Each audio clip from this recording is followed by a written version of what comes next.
Good afternoon and welcome to the Gedling Discussion. This is Sam Smith. He's Mark Adams. And today we are here at the very sunny Gedling Country Park. So as usual, this is our opportunity to feed back to you about what's been going on in Gedling over the past few weeks, and we're looking forward to giving you all the latest information on what's been happening. You can see from probably in the background somewhere how incredibly dry it still is. Like I said, the weather is beautiful. We've not seen any rattler snakes recently, even though it does obviously resemble Arizona. But you know, we're hopeful. So if you do have any, please send us some pictures. We'd love to see them. As you say, the weather's been lovely, hasn't it? Really Perfect nice for the garden parties that's been happening. Gedling Gala, it's just gone. Arnold Carnival, Burton Joyce School had a brilliant garden party. Priory Junior School in Gedling are having their garden party. So the weather's been brilliant for Gedling residents to enjoy those things. Yeah, and it's that's right. And the carnival's a thing obviously we've talked about previously, but you know, like I said to you guys on the last video, the Arnold Carnival this time was given to the City Council to run.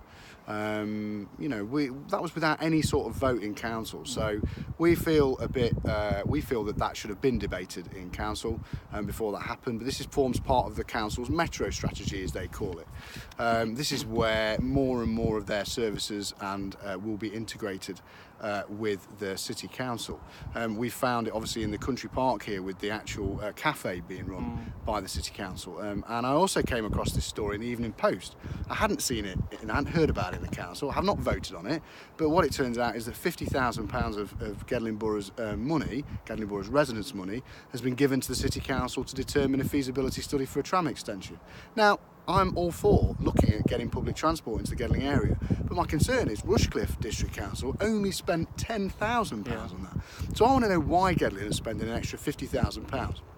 It seems an incredible coincidence, especially off the back of John Clark coming out this last week and saying that he actually wants to take in parts of Gedling into the city boundary and effectively start running services for them. Yeah, John Collins is the leader of the City Council, and Gedling Borough Council, led by the Labour Party at their last cabinet meeting, decided to collaborate with the Nottingham City Council.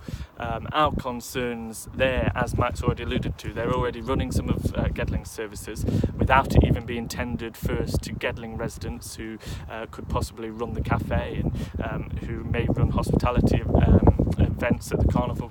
That wasn't tendered to them. It's a worry for us because the City Council, that's also run by Labour, is in £1 billion worth of debt this financial year. The Robin Hood Energy, which is a discounted energy company for citizens of City Council, is run by the council and is losing money. They've got more customers outside of the city than they have in. It's terrible. Their education is the third worst education standards in the country in terms of attaining GCSE grades. So it's a worry that it's been formalised to collaborate with the City Council by Labour in Gedling, and is a worry for us that Gedling residents' taxpayers' money is going to be used as a cash cow to bail out the City Council's debt, and that's something we're against. Yeah, I think I actually said that John Clark was the leader of the City Council. He's not, it's John Collins. But just moving on, I just want to sort of make the other point that connecting with this, we had a vote last night in council. We had a very interesting and full debate in council last night about a proposal that's put forward initially by the county council to look at the possibility of a business case of whether it makes financial sense and whether it makes logistical sense for the for the county council and the 7 existing district councils to make one unitary authority. So currently you've got a situation where you've got 8 chief executives, you've got 8 leadership teams. In Gedling alone, that executive team creates almost £500,000 worth of actual costings from their actual salaries alone. You know, on top of that, you've got 40 plus councillors allocated on each of those councils also. So that's further expense in members' contributions. And things like bin lorries going down a road. One side of the road will fall into one borough council area, and another side of the road, the opposite side of the road, may fall into another borough council's area. And bin lorries will physically pass each other on that road, belonging to 2 separate councils, being paid by 2 separate taxpayers, and empty their own bins and not each other's. Can I ask you something? Do you mind who empties your bins? Do you mind what logo's on the side of your dustbin lorry? Do you mind what logo's on the side of your wheelie bin? As long as your bin gets emptied. As long as it gets emptied, it gets emptied. And I would propose that would be the same for And it's the same as grass cutting, so one side of a road can be cut by one district council, the other side of the road cut by another district council. Those are expenses that this plan will look into to see if the money can be saved through a unitary authority. Yeah. What Gedling Labour did yesterday was vote for a motion that would block the potential of looking into that plan. That plan could potentially save Nottinghamshire taxpayers £30 million. Yeah, so we're not actually voting on anything to actually happen other than an opportunity to look at the case, an opportunity to examine the stats, to look at the possibilities. Is it feasible? That's it. Is it feasible? You know, and at the end of that process, it's not feasible, it's not financially viable, it will be dropped quicker than a second-hand football. You know, it will be. That's a terrible analogy. But you know, it will be dropped, and that's the point. It always, as a natural sort of somebody who's interested in looking at situations, examining situations, it worries me when people try and kill the conversation before we've even looked at the possibilities. Without the facts. Yeah. And that £30 million could be paid on the potential £30 million saving could be spent on investing in local schools or better services, better adult social care, which is a huge thing. But that's potentially been blocked by Labour at Gedling Borough Council, and that's such a shame. But I'm very happy to report that all 12 of the Conservative councillors that were available yesterday all voted in favour of blocking, sorry, I shouldn't say in favour, that's not the right word, against that motion that Labour raised. And, you know, we will do all we can to ensure that at least changes to process policy in order to stop protectionist operations. We believe in change if it acts as a power of good and if it improves residents' life in Gedling. So we will continue to progress and push for that business case to happen. What about the local housing plan? What's happening with that? Yeah, so yesterday that was voted through as well. That was all signed off. This is to allocate a feasibility of building some 8,200 houses across the whole borough. Now, I smile.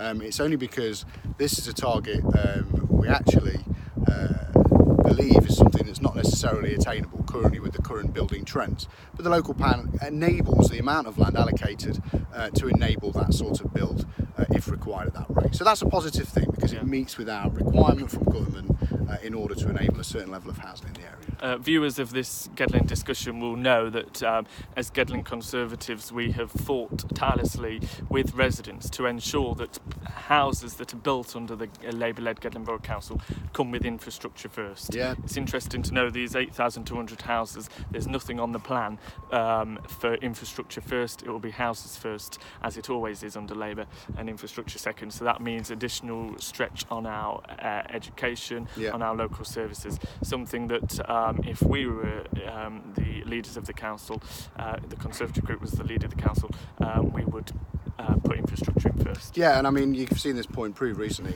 Our leader currently at the council, Chris Barnfather, has been working very hard with the county council to ensure that housing development that's happening in the Bestwood Lodge area comes with the school first. That's an actual educational fee. It's got the funding secured. That will be in place as and when. In fact, there was a planning application last week at planning that actually gave the permission for the access road, and so we will ensure that education facility is in place first. So we've not got this situation like we're going to have in Gedling, where we've got schools struggling to give places to school children, parents worried about things. I've just been through it again with organising school places.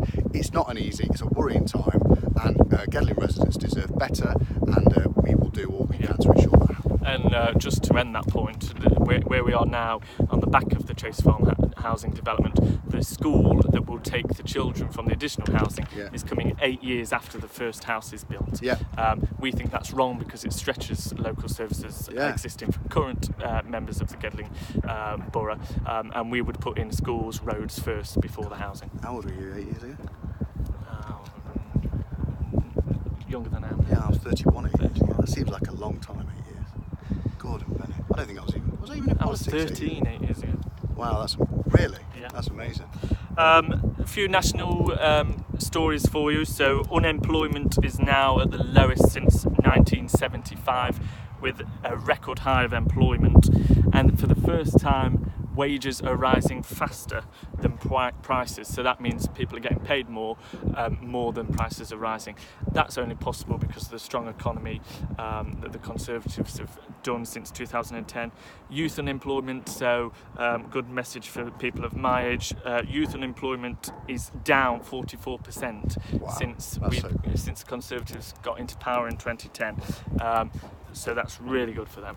Yeah, and just to also a real fantastic thing this last week we've been celebrating. We went out on a canvassing session in the Phoenix area, which actually you can see if you look over there. If you see my, just where Sam's pointing, that's where the Phoenix area there is. Yeah.